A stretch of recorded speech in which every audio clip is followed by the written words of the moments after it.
예, 안녕하십니까. 3주 1강 들어가도록 할게요. 우리가 할당효율적 시장 들어갑니다. 38페이지. 지난주에 이제 우리가 부동산 시장 파트를 설명했었죠. 그래서 시장 파트는 이제 첫 번째 부동산 시장의 특성과 기능을 보고요. 효율적 시장, 할당효율적 시장이 있습니다. 그래서 할당효율적 시장이 그 26회 때 출제가 됐습니다. 그래서 내년에도 우리 시험에도 할당효율적 시장을 또 물어보지 않을까라는 생각을 하는데요. 할당효율적 시장이 효율적 시장보다 좀 어려워요. 할당효율적 시장은 조금 이 학문적인 접근입니다. 이론상이에요. 그냥 효율적이 아니라 할당효율적 시장이라는 얘기입니다. 그래서 우리가 정상이윤과 초과이윤을 앞쪽에서 얘기를 했었죠. 그래서 갑돌이가 1억이 있다. A은행한테 맡기면은 만약에 연 2% 나오더라. 그럼 정상이윤이거든요. 누구나 다 얻을 수 있는 이유. 근데 만약에 부동산에 투자를 해서 부동산의 수익을 얻는다. 그럼 연 12%를 얻었다. 그럼 10%만큼 더 얻은 거잖아요. 우리 초과이윤이 된다는 얘기죠. 정상이윤과 초과이윤의 차이점을 이제 보는데, 자, 할당은 어느 누구도 초과이윤을 얻을 수 없는 시장이에요. 그러니까 정상이윤을 얻었다? 그러면 이 부동산 시장하고 이 다른 시장이 같아야 된다는 겁니다. 그럼 너도 2% 먹으라는 얘기죠. 그래서 부동산 투자 수익률과 다른 투자 수익률이 똑같다는 얘기예요. 이건 현실이 아니라 이론상이죠. 자, 우리가 이 은행이자도 2%, 뭐 주식도 2%, 채권도 2%, 부동산도 2%는 있을 수 없는 시장입니다. 그러니까 효율적 시장은 돈 놓고 돈 먹기를 아주 잘 돼야 된다는 거죠. 잘 돌아가야 되는데, 자, 우리가 정상이윤을 얻을 수가 있는 시장이죠. 이윤이 있으니까. 근데 이제 그 나눈다는 것은 어느 누구도 똑같이 다 나눠 먹는다는 겁니다. 그래서 수익이 균등한 게 아니라 수익률이 균등합니다. 수익률이 균등해서 우리가 부동산 시장과 다른 시장이 2% 똑같아야 된다는 얘기고요. 그 다음에 이제 기회비용이라는 용어가 나와요. 자, 기회비용 이상의 초과이윤을 얻을 수가 없다. 자, 그럼 어떻습니까? 우리가 경제학에서 모든 비용을 기회비용이라고 얘기를 합니다. 그러면 그냥 비용 생각하시면 되니까 우리가 정보활동할 때는 정보비용이 들어가잖아요. 그러면 정보비용이라고 한번 생각해 보세요. 정보비용이 만약에 100원 들어간다. 그럼 초과이윤도 100원이다. 그러면은 어떻게 정보이익은 100원 얻을 만큼 초과이윤이 생겼으니까 보이는 초과이윤이 제로라는 얘기죠. 그죠? 그래서 이런 식으로 우리가 이 세 번째로 보시면 궁극적이라는 것이 결과적이죠. 궁극적으로 자, 이 할당효율적 시장은 정상이윤만 획득을 합니다. 초과는 얻을 수 없어요. 정상이윤만 획득하는 시장이다. 이렇게 보는 거죠. 그래서 정상이윤만 얻을 수 있지 초과는 얻을 수 없다라는 시장입니다. 자, 그러면 자, 이제 들어가기 전에 자, 이런 것들을 이제 한번 볼게요. 그렇다면은 이 할당효율적 시장은 어떤 또 시장인지를 이제 보게 되면요.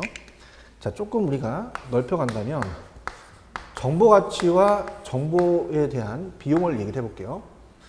정보 가치가 있고 정보 비용이라는 게 있습니다. 정보 비용. 자, 그러면 예를 들어서 이 칠판 두개가 만약에 가격이 1,000원인데 누군가가 여러분한테 500원을 싼 데를 가르쳐 준대요. 그럼 정보 가치가 500원이 되겠죠.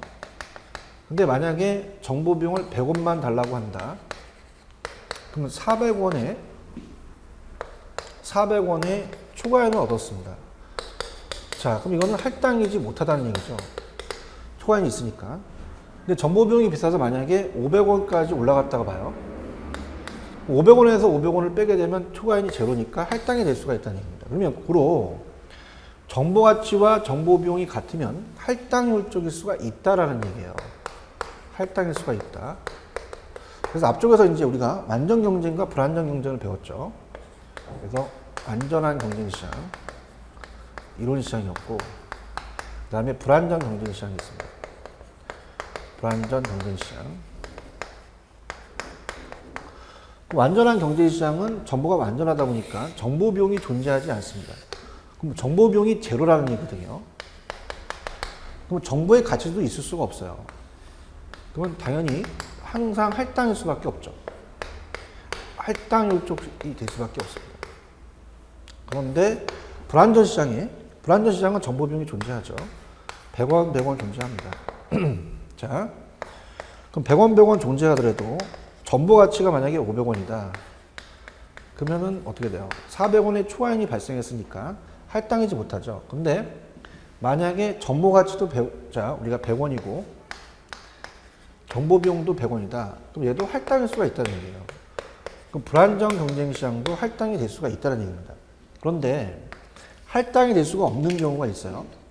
만약에 정보 비용이 100원인데 정보 가치가 500원이에요. 400원의 초과인이 생겼기 때문에 자, 이건 할당이지 못합니다. 그래서 세 가지가 시험 문제가 나와요. 일단 첫 번째, 자, 완전 경쟁은 완전 경쟁 시장은 할당이 맞죠, 그죠? 정보 비용이 없으니까 정보 가치도 없죠. 그러니까 할당 효율적 시장이라는 얘기는 맞습니다. 근데 항상이라고는 맞아요. 근데 할당 효율적이 완전 경쟁만을 얘기하는 게 아니죠, 그죠? 불안전도 할당일 수가 있죠, 그죠? 그래서 남자는 사람이라는 건 맞는데요. 어떤 왔더니 남자는 짐승이라고 하는데 사람입니다. 사람은 다 남자다? 그렇지 않죠. 여자도 사람이 되겠죠. 그래서 이런 식으로 이제 포괄적인 개념이죠. 할당이. 그러면 무슨 얘기냐? 우리가 생각하실 때 완전은 할당만이 존재하죠, 항상. 근데 불완전은 할당일 수도 있고 할당이 아닐 수도 있다는 겁니다. 그럼 불완전 독점 시장도 할당 효율적이 될 수도 있다라는 게 시험 문제에 나올 수가 있다라는 얘기죠. 그래서 이렇게 한번 보시고요. 그 다음에 두 번째와 세 번째를 이제 시험 문제 물어봤던 게 뭐냐면 정보 비용의 수반입니다. 정보 비용의 수반. 그 정보 비용의 수반이라는 자체는 정보 비용이 존재하는 이유는 뭐니? 당연히 불안전 때문에 그렇죠. 그래서 시장이 불안전과 관련되지 완전과는 우리가 어떻습니까? 이 자체가 완전 경쟁은 정보 비용이 제로예요. 빵원인데 정보 비용이 존재한다는 것은 할당과는 상관이 없는 거죠. 할당이기 때문에 존재하고 할당이 아니기 때문에 존재하는 건 아니잖아요. 그래서 이 시장이 불안전 때문이지 할당과는 전혀 상관이 없습니다. 할당이지 못하기 때문에 우리가 존재한다는 건 아니죠. 그 다음에 투기입니다. 투기는 돈 벌려고 하겠다는 게 아니라 초과이용 때문에 한다고 보셔야 돼요. 자, 이거는 오히려 불완전 시장이다보다는 할당이지 못하기 때문이다라고 가셨어야 됩니다. 이렇게. 자, 그래서 어떻습니까? 우리가 투기하는 이유를 대봐라. 투기하는 것은 돈 벌려고 해요? 그러면 안 됩니다. 그래서 비용 이상의 초과인이 생기기 때문에 투기하는 거지 쓸 만큼만 얻으면 할 필요가 없죠. 궁극적으로 얻는 게 없습니다. 부동산 시장이 불안전해서가 아니라 할당 효율적이지 못하기 때문에 그렇죠. 그래서 자, 보세요. 여기는 정보 가치와 정보 비용이 같습니다. 투기가 발생하지 않죠. 자, 여기도 투기가 발생하지 않아요. 초과인이 없으니까. 근데 여기는 초과인이 발생을 했죠. 투기가 발생합니다. 그러면 이 투기가 발생했다는 것은 부동산 시장이 완전이 아니라 불안전과는 전혀 상관없는 거죠. 불안전이라도 정보 가치와 정보 비용이 같아서 초과인이 발생하지 않으면 투기가 발생하지 않을 수도 있어요. 그러면 할당일 수 있기 때문에 투기가 발생한 것은 불안전보다는 할당이지 못하기 때문이다 가셔야 됩니다.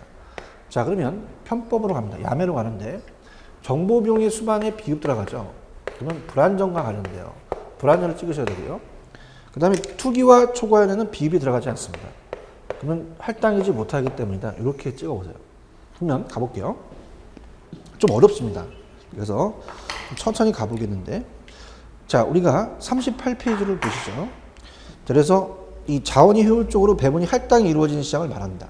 그래서 부동산 시장에서 자원이 효율적으로 배분이란 부동산 투자와 다른 투자 대안의 위험을 감안했을 때, 자, 아까 제가 이 부동산 투자 수익률과 다른 투자 수익률이 상호 동일하다 그랬죠. 수익률이 균등하다. 자, 수익이 균등한 게 아니에요. 자, 수익은 같아도 비용에 따라서 수익률이 달라질 수도 있습니다. 그 다음에 결론적으로 이제 배분의 효율성이 달성된다면 어떤 투자나 다른 투자 사이 초과 수익을 얻을 수 없다는 거죠. 정상 이유만 얻을 수 있다. 이렇게 보시면 되고요. 그 다음에 이제 완전 경쟁. 자, 시장의 완전성 여부와 할당 효율적 시장과의 관계가 나왔네요. 그 완전 경쟁 시장은 정보가 모든 시장 참여자에게 완전히 공개되어 있습니다. 그래서 정보의 수집을 위한 정보 비용이 존재하지 않습니다. 우수한 정보가 존재하지 않으므로 배분의 효율성이 달성되어 어느 누구도 초과를 획득할 수 없으므로 완전 경쟁 시장은 당연히 할당 효율적이 된다는 거죠, 항상. 근데 불완전도 할당일 수가 있다는 얘기예요. 그럼 밑에 불완전도 모든 시장 정보가 공개되어 있지 않으므로 우수한 정보가 존재하겠죠. 따라서 우수한 정보를 수집하기 위해서는 지불하는 비용인 정보 비용이 존재합니다. 정보 비용이 존재한다는 수반된다는 것은 할당이지 않기 때문에 그런 게 아니라 불완전 때문에 그렇죠. 비입 들어가니까. 그래서 불완전 경쟁이라도 정보 수집을 위한 기회비용이 동일하거나 또는 정보 비용과 정보의 가치가 동일하다면 달성이 되어 할당 효율적이 될 수도 있다는 얘기입니다. 불완전도 할당이 될 수 있다는 게 시험에 나왔어요. 따라서 독점 시장도 불완전도 독점을 획득하기 위해 지불하는 기회비용이 모든 투자액이 동일하다면 할당 효율적이 될 수도 있다는 거죠. 그다음에 부동산 시장에 투기가 발생하거나 초과인이 획득할 수가 있는 이유는 시장이 불완전이보다는 할당이지 못하기 때문이죠. 그래서 이런 식으로 가시면 됩니다. 자, 그러면 완전 경쟁은 항상 할당이지만 할당이 완전 경쟁을 의미하는 게 아니에요. 불완전도 할당이 될 수도 있습니다. 그 다음에 정보 비용의 수반이라는 것은 불완전 때문이지 할당과는 상관이 없고요. 투기와 초과에는 비입이 안 들어가죠. 정보 비용 수반 비용 들어가게 불완전 찍으시고 쟤는 할당이지 못하다 이렇게 찍으시면 어느 정도 연결이 될 수 있습니다. 그래서 이런 야매라는 편법을 가르쳐 드리는 게 우리가 이 강의는 잘 들으셨어도 이걸 시험장 가서 잘 생각이 안 나요. 근데 글씨는 보이기 때문에 정보 비용 수반 불완전, 투기 초과에는 불완전보다 할당이지 못하기 때문에 이렇게 보시면 됩니다. 자, 그럼 여기를 왜 배우냐? 자, 우리가 할당효율적 시장은 어떠한 우리가 이론상의 시장이라도 어떻습니까? 우리가 불완전도 할당이 될 수가 있다는 얘기입니다. 그래서 불완전도 할당이 될 수가 있다는 게 키고 정보 비용 수반은 불완전이고 투기와 초과는 할당이지 못하기 때문이라는 게 키가 될 수 있어요. 그래서 할당효율적 시장이 이제 26회 때 어떻게 나왔었냐면 할당효율적 시장에서는 부동산 거래의 은밀성으로 인해서 자, 어떻습니까? 일단은 정보 비용이 필요할 겁니다. 그렇지만 부동산 가격이 가소평가 또는 과대평가 등 왜곡 가능성이 높아진다는 게 틀린데요. 과대평가되기가 힘들죠. 왜냐하면 어떻습니까? 자체적으로 다 할당이기 때문에 초과인이 존재하지 못해요. 그래서 우리가 어떻습니까? 이 과대평가가 돼서 왜곡 가능성이 높아진다는 것은 말이 안 맞죠. 초과인이 존재한다는 뜻이거든요. 그래서 초과인이 존재하지 않기 때문에 왜곡 가능성이 높다라는 건 잘못된 표현이었어요. 이게 이제 나왔다는 거죠. 그렇게 해서 여러분들 보시면 됩니다. 그래서 조금 어렵게 나왔죠. 나왔고요. 그 다음에 이제 넘겨보시면은 입지에서 하나 나왔고 그 다음에 이 지대론에서 이제 하나가 나왔습니다. 그래서 이 챕터를 이제 바꿔보시면 제2장입니다. 그래서 2장에 이제 입지 및 공간구조론이라는 게 있죠. 입지 및 공간구조론이 이제 지대에서 하나, 그 다음에 입지에서 하나가 나왔어요. 특히 입지는 레일리의 소매인력 법칙이 계산 문제가 한번 나왔습니다. 그래서 보시고, 그 다음에 이제 지대론에서 이 공간구조와 지대론은 같이 묶어서 나오거든요. 그래서 우리가 그렇게 나왔다라는 거 기억을 하시면서 이제 들어가는데, 특히 이제 올해 이제 26회 때 제 강의를 들으신 분들은 레일리의 소매인력 법칙도 제가 이 편법을 이용하는 야매가 있어요, 계산 문제도. 그걸 간단히 했으면 아마 쉽게 맞출 수 있었을 겁니다. 자, 그러면 40페이지로 가셔서 입지 및 공간 구조를 가볼게요. 40페이지입니다.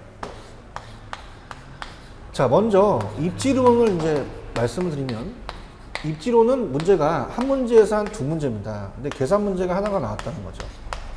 레일리에서. 그래서 우리가 26회 때 출제가 됐습니다. 그래서 이 입지 파트는 계산이 거의 문제가 한 문제 정도 배정이 됩니다. 그래서 그러니까 25회 때는 레일리가 나왔고, 이 허프가 나왔고요. 그 다음에 그 전에 24회에서는 레일리가 나왔는데 짝수달에다 레일리가 나오는 것 같아요. 그죠?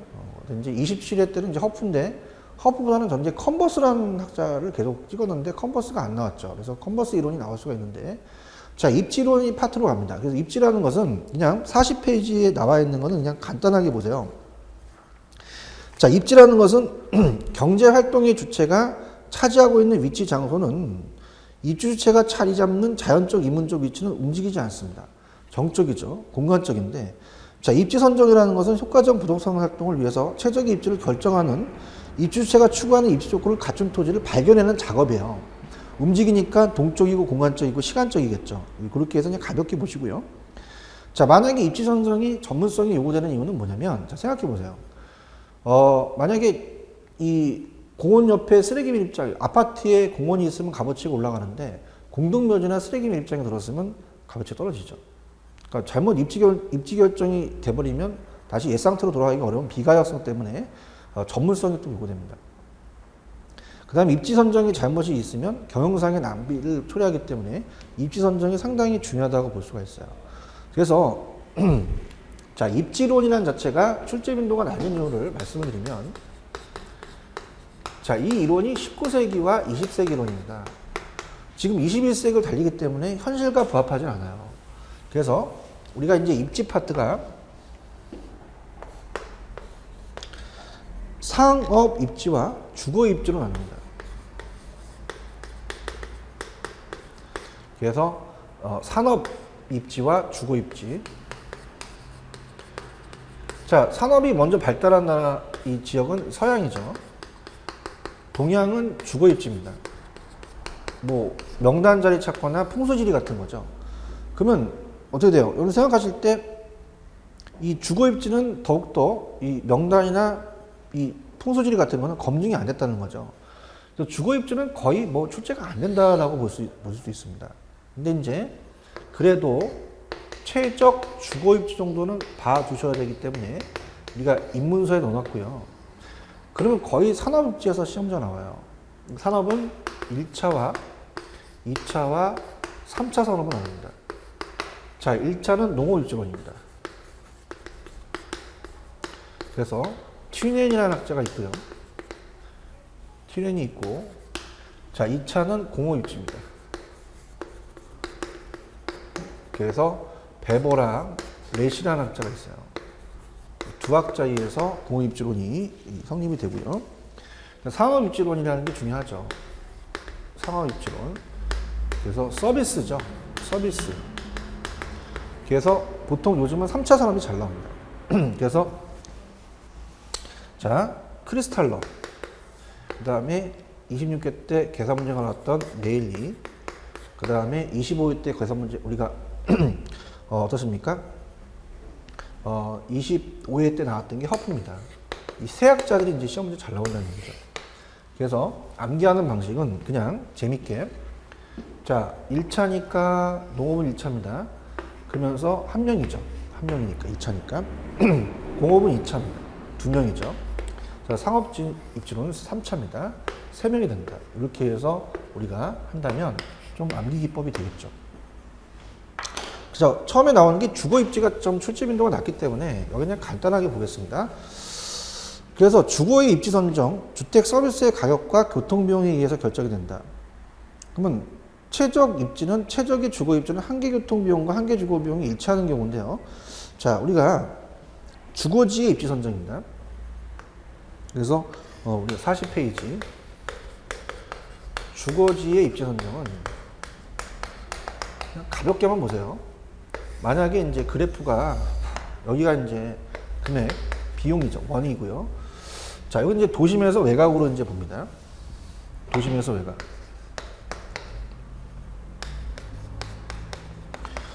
자, 그러면 여러분들이 이제 보기에는요. 자, 이렇게 생각해 보세요. 우리가 주거 서비스의 가격이라는 자체는 뭐냐면 임대료예요. 그죠? 도심은 임대료가 높기 때문에 주택비가, 주거비가 많이 들어간다는 거죠. 그럼 외곽으로 나가야 되죠. 근데 외곽으로 나가니까 너무 교통비용이 많이 들어갈 수 있죠. 안쪽으로 들어와야 돼요. 그럼 최적은 얘와 두 가지가 일치할 때가 최적이라는 얘기죠. 자, 근데 중요한 게 이제 밑에 한계 교통비와 한계 주거비용이 있습니다. 자, 우리가 이 곡선이 두 가지 곡선을 이제 그려주는데, 먼저 보는 게 한계, 자, 우리가 어떻습니까? 주거비입니다. 자, 주거비용이 이제 정확하게 감소분이에요. 나갈수록 적어지는 거죠. 그러면 한계 주거 비용은 나갈수록 적어진다는 얘기는 이해 가실 거예요. 당연히 우하향하죠, 이 곡선이. 근데 교통 비용입니다. 자, 여기 한계 교통 비용이에요. 한계 교통 비용. 한계라는 것은 한계가 아니라 자, 우리가 추가적으로 나갔을 때입니다. 1km, 1km. 자, 그러면서 교통 비용을 봤을 때 원래는 교통 비용이 감소분이 아니라 증가분이 되겠죠. 자, 그러면 첫 번째 그래프는 이해가 가는데 두 번째 그래프가 이해가 안 갈 거예요. 자, 여러분 생각해 보세요. 만약에 지금 한계라는 건 추가적입니다. 1km, 1km. 그럼 추가적으로 나갔을 때 교통비가 늘어나지 왜 줄어들어요? 라는 걸 얘기를 할 거예요. 증가분은 당연히 증가하는데 증가분의 감소가 된다는 얘기예요. 물론 무슨 말이냐. 도심에는 교통이 불편합니다. 그래서 10원 들어가는데 자, 우리가 자동차 시대에 가다 보면 자동차가 쌩쌩 달려요. 그러면서 1원씩 빠지는 거죠. 8원, 7원. 그럼 일단은 총교통비는 늘어납니다. 자, 나중에 이제 기본소가 나오면 전체적인 내용이 있지만 그래도 가볍게 한번 볼게요. 총교통비는 증가해요. 10원, 19원 이렇게 늘어나는 거죠. 총교통비에 대한 증가분은 증가를 합니다. 근데 한계교통비용이란 뭐냐면 나갈수록 마이너스 1원이 떨어져요. 그럼 증가가 되지 않고 오히려 낮아진다는 얘기죠. 그래서 우하향하는 곡선이 돼요. 근데 주거비용보다 교통비용이 더 만만한 게 뭐냐면 자, 이제 교통이 너무 발달해져 가죠. 그러면서 주거비용보다 얘가 더 완만해질 거라는 얘기입니다. 그죠? 그래서 이렇게 표현을 해요. 그럼 뭐 감소분하고 증가분은 그렇게 큰 의미가 없습니다. 그래서 그냥 여기 쓰신 저자분도 어떻습니까? 당연히 그냥 그 자체적으로 구분하지 않고 그냥 해놓으신 거예요. 그래서 여기가 최적이 됩니다. 최적 주거입지가 돼요. 그래서 어떻습니까? 한계 교통비용이 주거비용보다 크다. 그러면은 자, 일단 2번을 보시면은 주거비용이 더 많이 들어가요. 그럼 나가야죠. 그죠? 그래서 주거비용이 더 많이 들어가면 외곽으로 나갑니다. 근데 너무 많이 나갔어. 그랬더니 교통비가 많이 들어갔어. 안으로 들어와야 된다는 거죠. 그럼 나갔다가 들어왔다가 딱 멈추는 데가 최적이라는 얘기예요. 같을 때가 최적이라는 얘기죠. 그래서 한계 교통비는 도심의 외곽으로 나감에 따라서 증가하는 교통비의 증가분이고, 그 다음에 주거비는 도심의 외곽으로 나가면서 감소하는 주거비용이 감소분이 되는 거죠. 그죠? 그래서 우리가 이런 식으로 최적이 되려면 얘와 얘가 만나는 곳이 최적이다. 이렇게만 가져가죠. 그래서 주거입지는 최근 경향에 뭐 몇 년도, 한 10년 동안이도 거의 출제가 되지 않았어요. 그죠? 그래서 이렇게 보시고요. 자, 물론 뭐 1차, 2차, 3차로 나눠서 우리가 보는 게 지금, 천천히 볼 수가 있는데, 그러면 좀 헷갈려요. 그래서 상업 입지가 중요하기 때문에 먼저 상업 입지론부터 우리가 봅니다. 상업 입지론을 좀 더 강하게 우리가 그 내용을 본 거죠. 그래서 40페이지 가시면 상업지 입지 선정으로 갑니다. 우리가 넘버는 5번이죠. 상업지의 입지 선정입니다. 자, 먼저 이제 들어가도록 할게요. 자, 상권이라는 게 있습니다. 상권. 상권은 여러분이 다 아시다시피 고객이 존재하는 곳이에요. 특정의 대상 점포가 고객을 흡입하는 지역의 영역으로 고객이 존재하는 지역을 얘기합니다. 그럼 상권이 커야 되잖아요. 그럼 상권의 사회 경제적 지위가 높을수록 좋죠. 그 다음에 지역이 넓을수록 또 많이 벌고요. 인구 밀도가 높아야 되고 유동인구가 많아야 되죠. 자, 이거는 뭐 상식적이죠. 그 다음에 상권의 범위는 고정적이 아니고 항상 유동적입니다. 그죠? 그래서 항상 상권이 바뀌죠. 바뀌어 나갑니다. 그래서 보고 취급상품의 판매액에 대한 건 뭐 1차가 가장 많이 차지하겠고, 그 다음에 2차, 3차 이렇게 범위로 넓히면서 퍼센트가 좀 줄어들어요. 그 다음에 이제 공간분배 원리와 그에 따른 점포의 분류와 입지가 시험 문제에 많이 출제가 되는데요. 자, 먼저 이제 공간분배의 원리에 따라서 점포의 분류가 이제 탄생하게 됩니다. 그래서 거기 순서대로 이제 탄생하게 되는데, 점포에 대한 분류가 이제 쭉 나와 있죠. 그래서, 우리가 밑에 집심, 그 다음에 집재, 그 다음에 국부적 집중성, 자, 이런 식으로 이제 나열이 됩니다. 그래서 이게 이제 출제 빈도가 높습니다. 그래서 이제 이걸 가지고 우리가, 이 오지선다에서는 출제를 하기가 참 쉽죠. 그래서, 여기가 이제 좀 출제 빈도가 높은데, 자, 먼저 이제 공간 균배 원리라는 얘기를 한번 해볼게요. 공간 균배 원리입니다. 자, 공간이라는 것은 상권을 얘기하고요. 균배라는 건 나누는 건데요. 자, 우리가 그래프는 없지만은 이제 그래프를 한번 그려볼게요. 자, 우리가 이렇게 됩니다. 자, 이건 이제 페터라는 학자가 얘기를 하는데 참고적으로 보시고, 자, 우리가 이 중앙이 도심입니다. 도심. 그러면 이제 x1과 x2가 고객이 존재하는 상권이에요. 상권을 나눠 먹는다는 건데요. 자, 예를 들어서 만약에 갑하고 을이 여기다 상점을 오픈합니다. 물론 공간균배 원리는 이 경쟁 점포다 보니까 동종업종이에요. 그래서 이렇게 되면은 얘는 이게 만약에 규모도 똑같고 판매하는 품목도 똑같고 가격 똑같다? 일로 오고도 일로 가요. 다 갑니다. 근데 얘네들의 고객들은 을돌이한테는 가는데 여기가 이 거리를 본다면 한 3정거장, 4정거장 걸려요. 교통비가 더 들어가죠. 그럼 안 간다는 얘기입니다. 그러면 갑돌이가 열받으니까 이제 다시 또 옆쪽으로 가요. 그러면 또 을돌이한테 안 가죠. 그러다 보니까 이제 경쟁이 심하다 보니까 이제 갑돌이하고 을돌이가 아예 도심에 모인다는 얘기예요. 그래서 첫 번째 집심이라는 게 만들어집니다. 집심. 도심에 모인다. 집. 그죠? 모인다는 거죠, 집은. 그러면은 이제 만약에 자, 여기에 병일과 그 다음에 정이라는 애가 또 오픈을 하게 되면 여기서 여기서 차단해버리죠.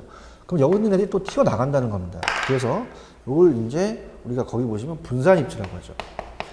분산이 산재의 입지가 돼요. 그래서 집신과 산재가 만들어지면서 다른 점포의 분류가 공간분배에 따라서 나눠진다는 얘기예요. 자, 그러면 자, 배우지는 상권이고요. 시장이 중심지입니다. 그러면 시장이 좁으면 배우지도 좁죠. 시장이 넓으면 배우지도 넓습니다. 그래서 그냥 배우지보다는 시장으로 하는 게 좋아요. 그래서 자, 시장이 좁다. 좁고 동그라미. 배우지가 시장이 좁고 그럼 좁다는 얘기는 하나밖에 없다는 얘기예요. 피자 가게가 옛날에 도심에 하나밖에 없었죠. 그럼 갑돌이가 피자 먹으러 가야 돼요. 무슨 말이냐. 자, 이 교통비죠, 교통비. 자, 거기 보시면 맨 밑에 수요의 탄력성이, 수요의 가격 탄력성이 아니라 교통비 탄력성을 얘기합니다. 자, 만약에 중앙에 입지를 하게 되면요. 교통비를 거의 무시해버린 거죠. 멀어도 온다는 얘기예요. 교통비의 반응을 전혀 무시해서 교통비 탄력성이 제로 되는 중앙에 입지한다는 거죠. 그러면 자, 우리가 이 수요의 탄력성은 탄력성인데 교통비의 탄력성입니다.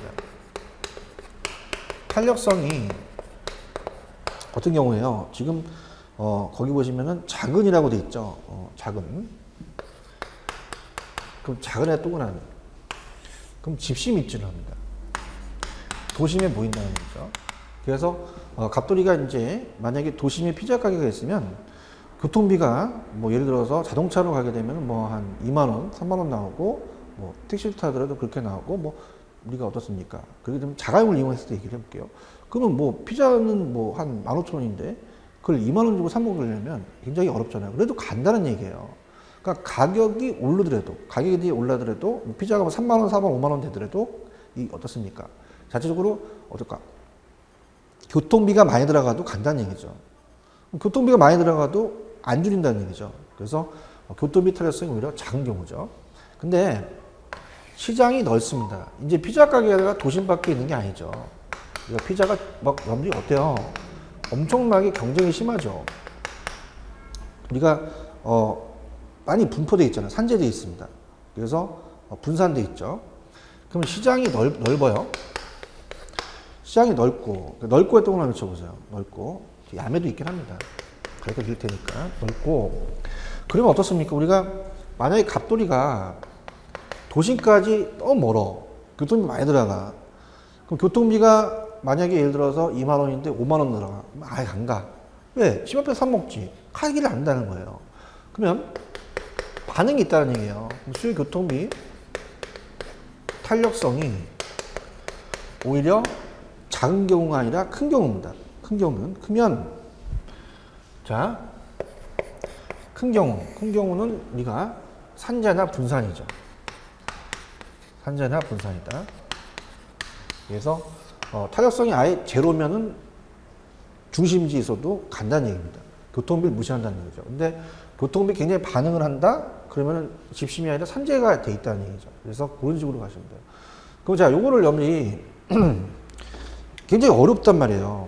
그래서 시장이나 배우지나 똑같이 봐서 자, 돈을 들어보세요. 자, 시장 배우지가 좁고 탄력성이 작으면 집심입니다. 그 다음에 배우지가 넓고 탄력성이 크면 분산입니다.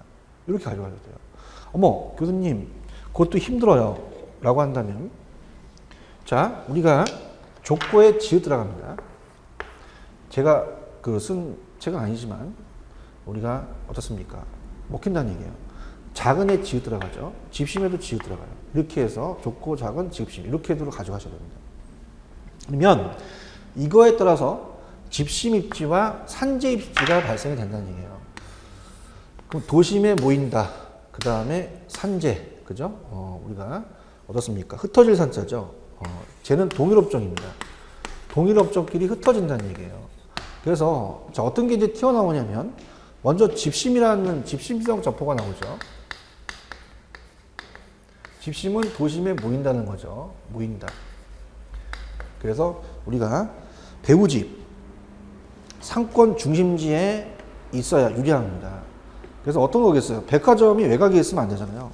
백화점, 도매상, 보석상, 대형 서점이겠고요. 집재라는 것은요. 집재는 모인다는 건 똑같죠. 모인다, 재는 같은 업종입니다. 같은 업종이 모여야 유리한 점포죠. 그래서 동업종의 점포가 한 곳에 위치합니다. 여의도 가시면 은행이나 보험회사들이 많이 모여 있잖아요. 그래서 유명 또 우리가 지역마다 가구단지가 있죠. 관공서 이런 데가 이제 집재성이 되고, 자, 우리가 특히 산재성이 잘 나옵니다. 왜냐면은 다 모여요. 모이는데 하나만 모이지 않는 게 산재성이죠.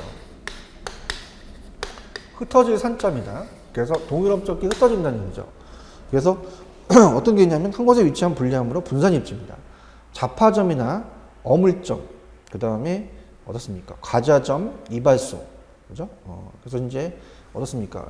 이 세탁소 같은 경우도 이제 있는데 여기는 안 표현되어 있네요. 자, 세탁소도 붙어 있으면 안 되고 떨어져 있어야 돼요. 뭐 재밌게 한다면 다 무기가 있습니다. 세탁소는 이제 다리미 하다가 옆집에 생기면 다리미 갖고 나옵니다. 그죠? 그 다음에 이발소는요, 머리 깎다가 바리깡 갖고 나가요. 그 다음에 잡화점 같은 경우는 이제 여러 가지 이제 칼도 팔고 막 그러겠죠. 그 다음에 이제 어물점은 뭐냐면은 우리가 어떻습니까? 이 물고기 같은 경우는 우리가 이제 생선을 회를 치는 그 칼을 판매하는 곳입니다.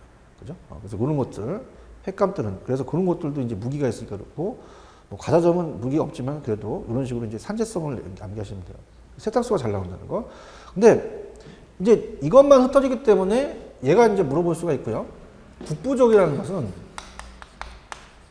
자, 국부적은 국지적이라는 거와 똑같습니다. 지역으로 국한됐다는 거죠. 그래서 동업종끼리 점포가 모이긴 모이는데 국부적 중심지에 위치합니다. 그래서 자, 우리가 어렵지 않아요. 어구점은 어촌에 있어야 되고 농기구점은 농촌에 있어야 되죠. 석재나 비료 이런 것들이 이제 있다는 거. 그래서 여기가 여러분들 시험 문제 많이 출제가 됩니다. 여기다 체크를 해 놓으셔야 돼요. 그래서 우리가 상업입지의 입지 선정에서 특히 이 점포의 분류가 공간분배의 원리에 따라서 집심, 집재, 국부적, 집중성, 산재성이 시험 문제에 잘 물어보는 파트예요. 자, 우리 객관식 시험 문제는 오지선다기 때문에 이런 게 출제원들이 딱 내기 좋은 파트가 되거든요. 그래서 꼭 여러분들이 숙지를 꼭 하시고요. 그 다음에 이제 입지론의 가장 기본적이 된다는 게 이제 크리스탈러의 중심지 이론입니다.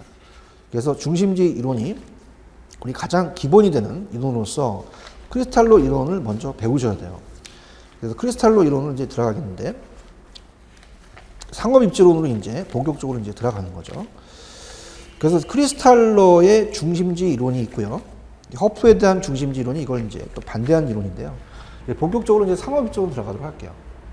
그래서 크리스탈로 이론의 중심지 이론이 가장 이 상업지에서 중심지 이론으로서 기반이 되면서 만들어진 거죠.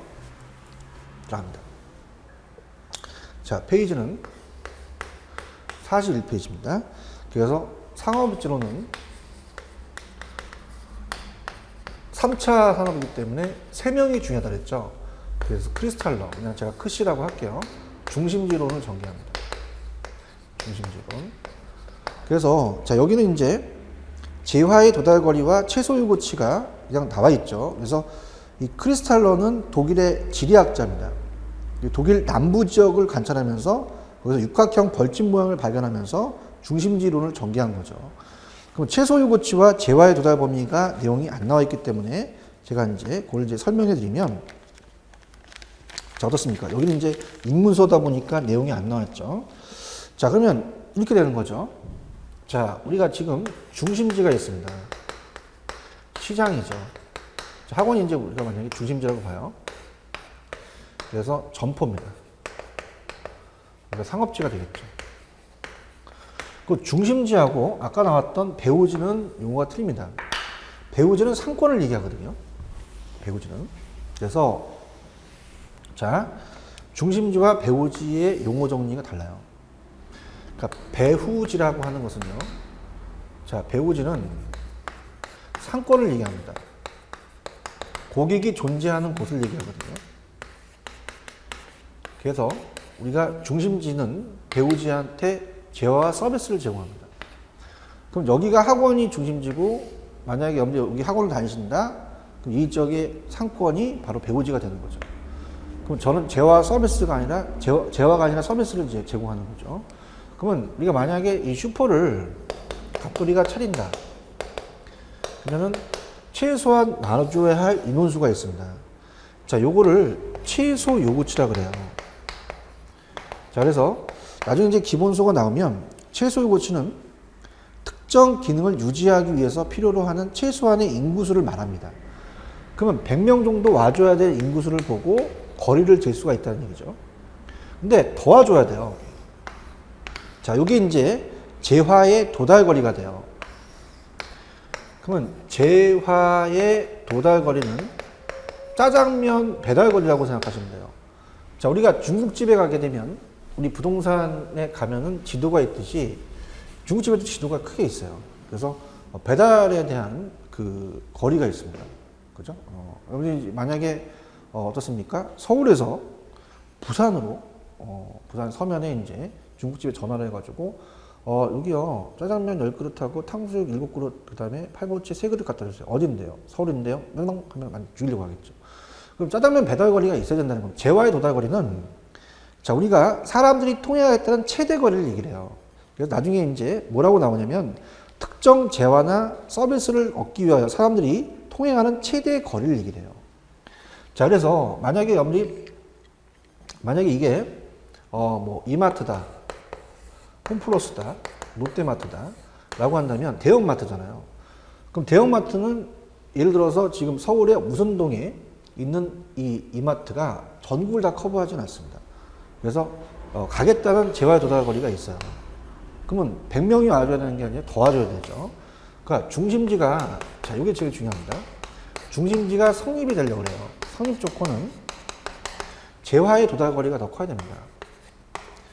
재화의 도달 거리가 최소 요구치보다 커야 돼요.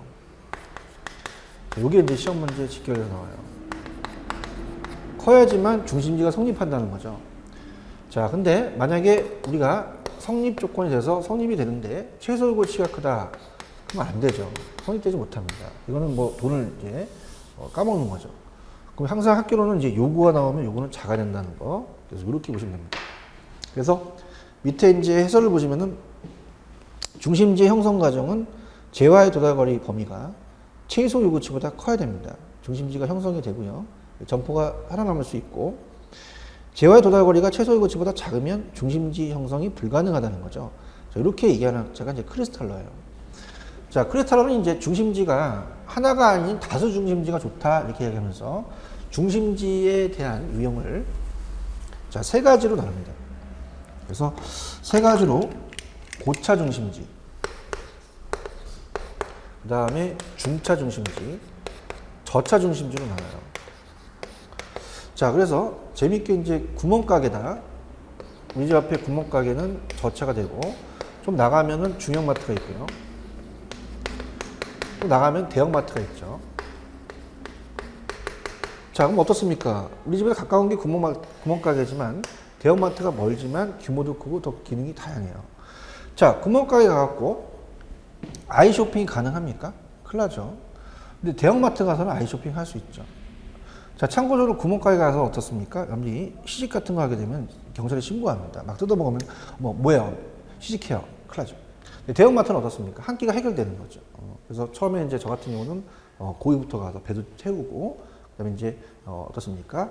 야채도 먹고, 그 다음에 이제 여러 가지 어떻습니까? 나중에 커피로 이제 때우고 막 그러죠. 그래서 더 기능이 더 크다는 얘기예요. 자, 그러면 교육 서비스를 받으러 가요. 그럼 우리 집 앞에는 초등학교 가깝고, 그 다음에 중고등학교가 있고, 대학교가 더 멀죠. 그 다음에 어떻습니까?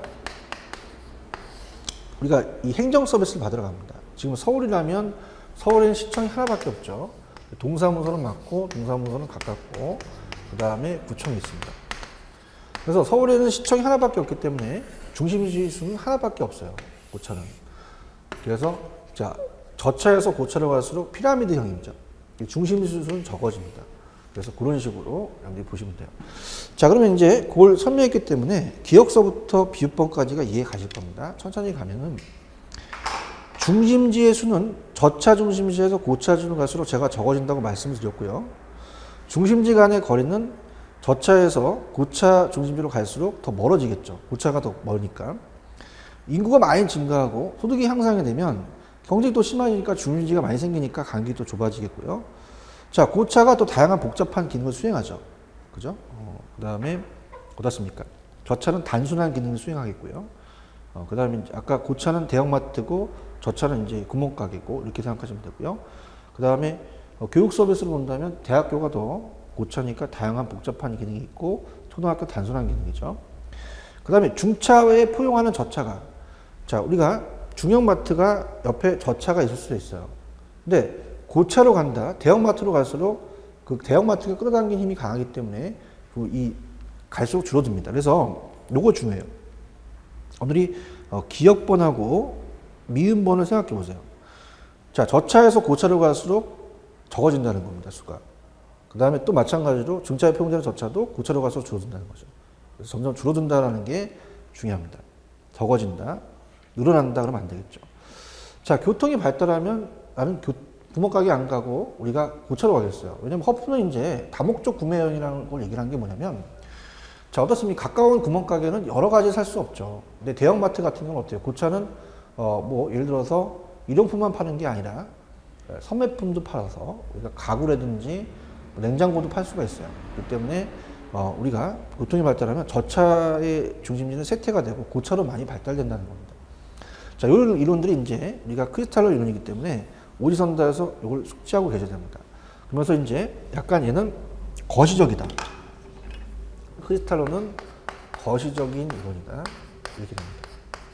근데 넘겨보시면은 물론 우리가 네일리가 있고 컨버스가 있고 이제 허프가 있는데요. 자, 허프의 이론부터 갈게요. 왜냐면 허프가 얘기한 게 확률 모델도 있지만은 우리가 이 중심지 이론을 전개합니다. 그러니까 허프의 중심지 이론이 얘 이론과 이제 연결될 수가 있으니까 자, 그거부터 가는데요. 크리스탈러의 중심지 이론을 허프는 이렇게 얘기를 합니다. 허프도 우리가 이제 얘가 소비자의 분포로 본다면, 자, 소비자가 분포되는 것이 저차, 중차, 고차로서 포섭하는 원리가 좀 거시적이라는 거죠. 그 재화의 도달거리가 우리가 최소 고차에다 커야 것은 좀 거시적으로 본 건데요. 근데 얘는 수요자의 개성입니다. 소비자의 행태, 행동과 태도와 개성을 봐서 조금 더 세부적으로 들어갑니다. 아니다. 우리가 이제 허프가 얘기하는 중심지로는 크리스탈로 너 말도 맞지만 우리가 조금 미시적으로 보자. 미시적인 좀 이론을 보는 거죠. 그래서 세부적으로 들어가서 이 소비자의 행태를 봐야 되는 거 아니냐. 그래서 이건 중심지만 가지고 제가 한번 체크해 볼게요. 그래서 3번에 허프의 확률 모델 모형은 미시적 중심지 이론 박스 치시고요. 그 다음 밑에 가시면 수요자의 개성입니다. 소비자가 원하는 구매 습관, 매물 습관으로 중심지 이론을 전개했다는 거와 그 다음에 기억하고 니은번하고 디귿번까지 볼게요. 여기까지가 중심지 이론입니다. 그래서 일반적으로 여러분들과 다 저는 소비자입니다. 소비자의 개성, 소비자를 중심으로 간다는 것은 소비자가 될 수 있으면 가까운 곳에 있는 것에 상품을 선택하는 경향이 있죠. 그 다음에 니은번에다 별표를 쳐놔보세요. 자, 지금 나와 있는 허프의 중심지로는 니은번이 굉장히 중요합니다. 왜냐면 아까 크리스탈러의 고차, 중차, 저차가 여기로 들어가요. 그러면 아까 제가 말씀드렸지만은 허프라는 사람은요, 어떻습니까? 이 중심지 이론을 전개를 하면서 확률 모델을 얘기합니다. 그러니까 점포를 갈 수 있는 게 매장을 선택한다는 게 확률이라는 얘기죠. 그래서 이 다목적 구매 여행으로 우리가 마트를 갔을 때 마트에 껌을 사러 하나 가는 건 아니잖아요. 그래서 마트에 갔을 때는 어떻습니까? 우리가 이 대형 마트를 간다면 껌만이 아니라 내가 카트를 끌어서 거기에 여러 가지 물건을 다 담는다는 얘기예요. 그럼 내가 그러한 그 소비 행태를 원한다면은 적당한 거리에 고차가 있다. 예를 들어서 100m에 아니면 우리가 500m에 이마트가 있어요. 이마트 입장에서 가시면 어떻습니까? 모든 물건을 좀 싸게 더 많이 살 수 있잖아요. 그럼 가까운 저차 중심지를 선택하는 게 아니라 지나칠 가능성이 크다라는 게 허프 이론이 시험에 나왔습니다. 그래서 아까 제가 그 전 페이지에 크리스탈러의 이론들이 이 허프 이론이 들어갈 수 있다는 얘기죠. 그래서 다시 말씀을 드리면 가장 모의고사에서 많이 뜨는 게 41페이지 가시면 크리스탈러의 중심지 이론에 허프 이론이 들어갑니다. 그러면 41페이지 중심지 수는 저차 중심지에 고차 중심지로 갈수록 적어진다. 자, 그 다음에 어떻습니까? 중심지 간의 거리는 저차에서 고차로 갈수록 더 멀어지죠. 초등학교보다는 대학교 간 더 거리가 멀고. 그 다음에 자, 리을에 보시면은 어떻게 돼요? 고차가 다양한 복잡한 기능을 수행하고 저차는 단순한 기능을 수행합니다. 그 다음 미음번의 4번. 중차 중심지 포용하는 저차 수는 고차로 갈수록 줄어든다. 여기서 하나가 이제 오지선다 나오는 거죠. 이게 바로 넘겨보시면 허프의 미시적 중심지 이론의 이 내용이 들어가는 겁니다. 그래서 허프가 적당한 거리에 고차 중심지가 있다면 어때요? 저차를 지나칠 가능성이 크다라는 게 가장 유력하다는 얘기죠. 그래서 자, 소매 인력하고 컨버스와 허프의 확률은 연결이 됩니다. 세 가지가. 그래서 이거는 제가 우리 다음 강의 때 말씀을 드리고요. 지금 여기서 말씀을 드리는 거는 어떻습니까? 우리가 이제 크리스탈러의 중심지 이론, 이걸 이제 말씀을 드리면서 이 다음 시간에 이 내일리서부터 중력 모형으로 들어갈 겁니다. 그래서 소매 인력으로 들어가는데 지금 중심지만 생각을 하세요. 그래서 우리가 지금 1차, 2차, 3차 중에서 3차 산업을 보고 있죠. 그래서 크리스탈러, 이제 허프라는 애를 연결시켜서 중심지론을 말했습니다. 그래서 어떻습니까? 우리가 크리스탈러의 중심지론은 거시적이다. 근데 허프는 조금 더 이걸 소비자의 분포가 아니라 행태를 봤으니까 개성이다. 미시적 이론이고요. 그 다음에 크리스탈러는 가장 중요한 게 재와의 도달거리가 최소 거치보다 커야지만 중심지가 성립이 된다. 그래서 요게 가장, 요거는 항상 학교는 요거는 작아야 되기 때문에 얘가 더 커야 된다. 그러니까 최대가 더 커야 되잖아요. 그래서 최대가 이제 재와의 도달거리가 더 커야 된다. 그 다음에 이 크리스탈러 이론이 아닌 허프의 이론에서 적당한 거리에 고차가 있으면 인근의 저차를 지나칠 가능성이 크다는 건 허프 이론이다.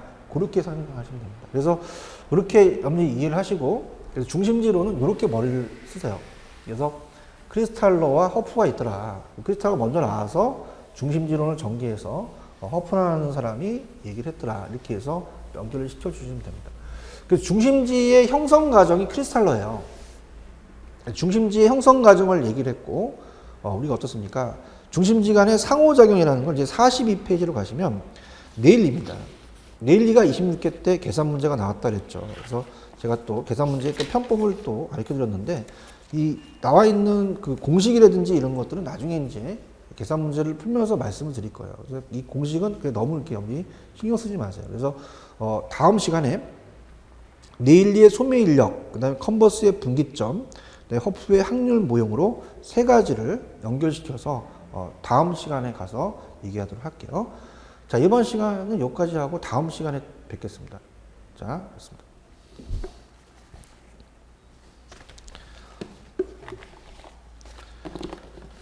한 47분, 8분 됐나요?